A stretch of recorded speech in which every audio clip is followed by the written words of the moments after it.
今天一定要把这个做下来了，柠檬采下来，总共1、2、3、4、5、6、7、8、9、10个柠檬都给它采下来，然后这个小小的瘤子，这个是很后来才开的花结的果，然后放蜂蜜。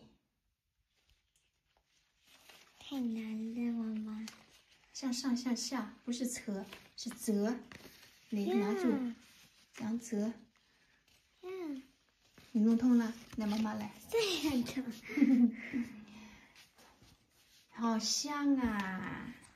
这臭的是这个。转，这羊毛已经不臭了。你看我妈妈哈，我们把这个拿住，然后手很痛的。哦，这个确实。哇，这个真的很牢哎。呀，我的眼泪。哎呦呦！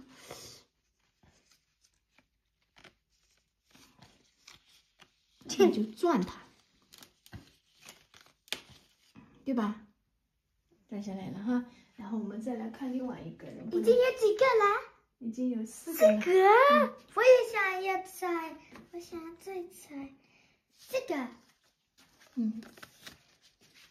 你哪一个？看这个。这个很简单，我看一下，这么大。哦，你一个手拿得住吗？呀 ，good， 好。简单。简单。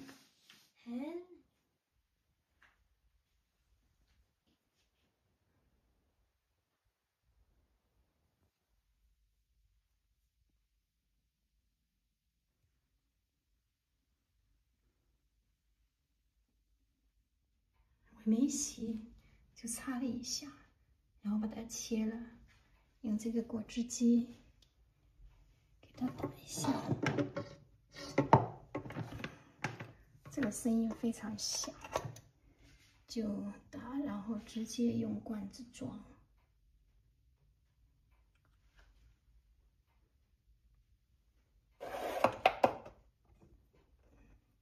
只切了一点点的这个蒂，就是这些就切下来。好，都磨碎了，总共是9个柠檬，拿出了1个。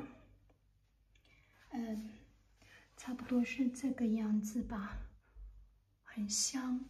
然后我会再加蜂蜜，现在我蜂蜜把它加到满，然后它会吸进去，加到满吸进去。然后看吧，反正这个蜂蜜可以加很多的，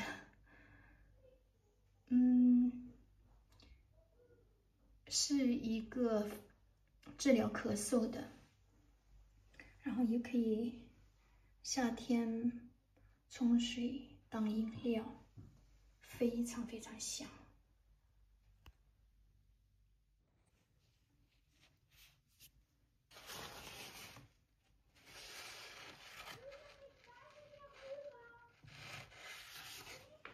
蜂蜜用掉半罐不到了，所以这个蜂蜜是1公斤的，然后稍微搅拌了一下，可能先得用厨房纸给它盖，然后看看它会不会多出来，会不会溢出来，不溢出来就用盖子。终于这个做好了，哎呀，真好。